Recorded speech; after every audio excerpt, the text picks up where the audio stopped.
Alors, bonjour, nous allons aborder la troisième et dernière partie de ce premier chapitre que vous avez appelé Grand 3, les actes et les faits juridiques.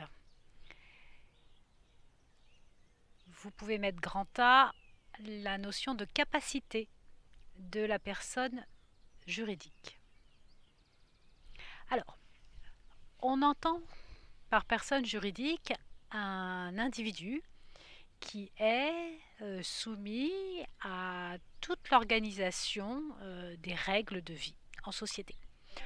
Donc, en France, on dit qu'il y a deux types de personnes juridiques. Il y a les personnes juridiques physiques, c'est-à-dire vous et moi, et il y a les personnes juridiques morales. On avait abordé ça quand on avait abordé la notion d'association et la notion d'entreprise au début de l'année dernière, enfin au mois de septembre-octobre. Alors là, ce qu'on va voir, c'est déjà, on va simplifier la chose avec la personne juridique physique, l'humain, et on va voir ce qu'on appelle la notion de capacité. Alors, euh, vous allez pouvoir faire un petit schéma comme celui-ci, j'espère que vous le voyez bien, mon joli petit schéma, vous voyez là, tac. Donc, vous dessinez un petit bonhomme, et ce petit bonhomme, vous lui faites une grande ombrelle au-dessus de lui, d'accord?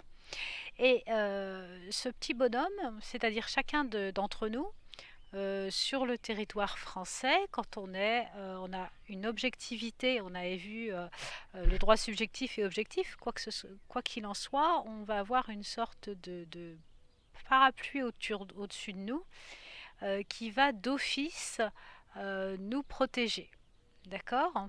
Tout sujet de droit, quand il est sur le territoire français, il a cette ombrelle qui le protège.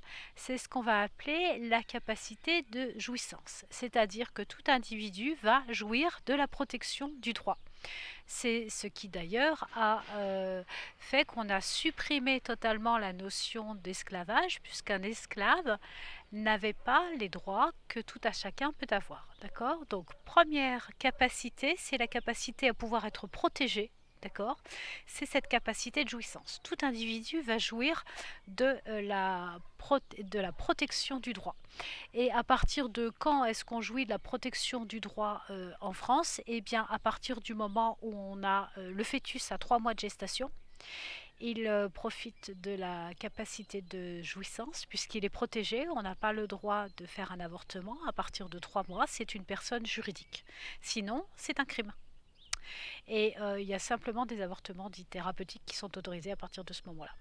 Donc voilà, à partir de 3 mois de gestation et jusqu'à son décès, voire même après, puisque la dépouille est une protection, bénéficie d'une protection, puisque c'est un délit de porter atteinte aux dépouilles des défunts.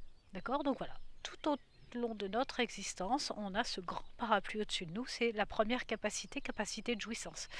Il a été question de réfléchir à la notion de la capacité de jouissance qu'on pouvait accorder aux animaux. Et depuis quelques années, il y a une réflexion là-dessus et une évolution du droit. Vous voyez, source de droit encore, la pensée, la doctrine, qui intègre tout doucement la notion de capacité de jouissance auprès des animaux. Voilà. En dehors des actes de torture qui, bien sûr, étaient de toute façon condamnés en civil et en pénal, on intègre aussi la notion d'existence des animaux en tant que personnes juridiques. Ça vient tout doucement. On a en dehors de cela, une autre capacité qui s'appelle la capacité d'exercice. Alors en droit, qu'est-ce que c'est qu'exercer? Exercer, c'est commettre une action. D'accord. Qu'est-ce que c'est que cette capacité d'exercice? Au niveau du droit, la capacité d'exercice, c'est le fait de considérer que ce que je le fais seul et j'en suis complètement responsable. C'est-à-dire que j'ai une connaissance de la nature de mes gestes et de la portée de mes gestes et je veux en assumer totalement la responsabilité. Ça, c'est la capacité d'exercice. Alors la capacité d'exercice, contrairement à la capacité de jouissance, elle n'est pas accordée à quiconque, à tout le monde. La capacité d'exercice, le législateur a considéré qu'elle devait venir avec une certaine maturité, d'accord, une certaine sagesse, et donc la capacité d'exercice en droit, c'est la notion de majorité. Qu'est-ce que c'est qu'être majeur? C'est reconnaître devant le droit que j'assume pleinement la nature de mes actes et la conséquence de mes actes. Donc, nous avons dans la population française, nous avons des incapables, c'est-à-dire des personnes qui n'ont pas la capacité. Ces incapables, nous avons des incapables mineurs, tous les mineurs, et nous avons des incapables majeurs. Qu'est-ce que ça va être que des incapables majeurs? Ce sont des personnes qui, parce qu'elles souffrent de dérèglements maladifs ou de troubles psychiatriques, vont être, comment dirais-je, relevées de cette capacité. C'est-à-dire qu'on va les mettre sous tutelle ou sous curatelle. On en parlera un petit peu plus par la suite. D'accord? Et puis, pareillement, au niveau des capables, on a des capables majeurs. Ça, c'est la plupart d'entre nous, dès l'instant où tout va bien et qu'on atteint 18 ans. Et puis, on va avoir également des capables mineurs, c'est-à-dire des personnes qui vont avoir des émancipations.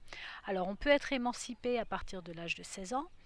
On est émancipé aussi dès l'instant où, en deçà de 16 ans pour les jeunes filles, dès l'instant où une jeune fille donne naissance à un enfant en deçà de 16 ans, et à partir de 12 ans, elle peut obtenir autorité parentale sur son enfant. Et de ce fait, si elle obtient autorité parentale, pour qu'elle ait autorité, il faut qu'elle ait capacité d'agir en son nom propre et toute seule et avec réflexion. Donc de ce fait, elle va être émancipée. D'accord? Pareillement, le mariage est autorisé sous certaines conditions à partir de 16 ans. Et bien, dès l'instant où vous vous mariez, vous signez un contrat. Si vous signez parce que le mariage c'est un contrat, en droit ce n'est rien d'autre. Si vous signez un contrat, ça veut dire que vous avez la capacité à vous engager, donc vous avez capacité d'exercice. D'accord? Donc, on est, comment dirais-je, en droit, quand on fait une action, on est toujours à l'origine de cette action et de ses conséquences. Par contre, on va considérer certaines fois qu'on est responsable de ses actes et des conséquences de ses actes. Dans l'actualité très très récente, vous avez dû entendre ce drame d'une personne qui a fait des attaques au couteau dans l'est de la France, je ne me rappelle plus de la ville. Cette personne a été entendue par les psychiatres pour vérifier si elle était dans un état de, de prise de considération de la nature de ses actes et de leurs conséquences ou pas. Visiblement, cette personne n'a pas été jugée irresponsable. Donc elle va subir de plein fouet les conséquences de ses actes au niveau des décisions de justice. Voilà. Donc la personne juridique, c'est une personne qui est d'office sous la protection du droit, qui va lui offrir plusieurs capacités. Première capacité, c'est la capacité de jouissance, le droit à la protection, que n'avaient par exemple pas les esclaves. Et deuxième capacité, la liberté d'agir, de faire ce qu'elle souhaite dans le respect des droits, en son nom, pour elle et éventuellement pour autrui. C'est la capacité d'exercice. Et quand on n'a pas cette capacité, on est un incapable. Donc par défaut, c'est l'incapable qui est majeur, d'accord, qui est mineur, pardon, mais on peut avoir des incapables majeurs aussi. Bien, alors vous notez maintenant, s'il vous plaît, grand B, l'acte juridique. Alors, qu'est-ce qu'on va appeler l'acte juridique? On va considérer qu'en droit, il y a deux situations. Il y a des fois où une situation est de notre volonté et il y a des fois où une situation n'est pas de notre volonté. Alors, l'acte juridique, c'est quand la situation elle est de notre volonté. D'accord? C'est une action volontaire. Considérant que je sais ce que je fais, je sais ce qui en découle, j'agis volontairement et j'agis en mon âme et conscience. D'accord? Donc, j'agis. Que je sois majeur ou mineur n'a aucune importance. Quand je fais quelque chose, je le fais avec la connaissance parfaite de la situation et des conséquences de la situation. Je n'imagine pas autre chose que ce que je fais. D'accord? Par exemple, je signe un contrat de vente, je dois comprendre toutes les conséquences de mon contrat de vente. Alors, en droit, quand on est dans une situation d'acte juridique, étant donné qu'il y avait connaissance de la chose, eh bien, on va vouloir des preuves parfaites. On reviendra sur la notion de preuve par la suite. Alors, la notion d'acte juridique, c'est donc une situation qui est issue d'une action volontaire. Bien. Vous allez maintenant mettre grand C, le fait juridique, et vous allez comprendre un petit peu la distinction entre les deux. Alors, le fait juridique, c'est une situation qui est complètement fortuite. C'est-à-dire que soit l'action en elle-même n'a pas été souhaitée, soit les conséquences de l'action n'ont pas été voulues. Alors, je m'explique.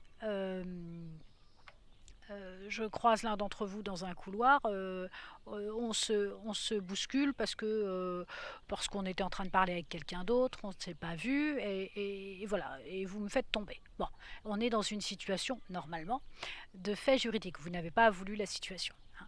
Ou alors, je continue, je vous fais un thé un matin en TD, un matin d'hiver, il fait très très froid, on est triste, il fait nuit, on se fait un thé, et puis en versant le thé à l'un d'entre vous, je le brûle. Je l'ébouillante.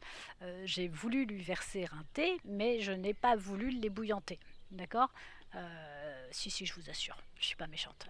Et de ce fait, les conséquences de mon acte étaient complètement involontaires. Donc il y a plein de situations dans la vie où l'acte n'était pas voulu, ou les conséquences qu'entraîne cet acte n'étaient pas voulues non plus. Dans ce cas-là, on dit qu'on est dans une situation de fait juridique. D'accord. Et il n'y a pas de préméditation. La personne n'est pas préparée à ce qu'elle va subir ou à ce qu'elle fait, d'accord. Alors, c'est une situation d'imperfection juridique. Et de ce fait, dans une situation de fait juridique, en cas de litige, eh bien, le tribunal sera beaucoup plus tolérant et il va accepter la notion de preuve imparfaite.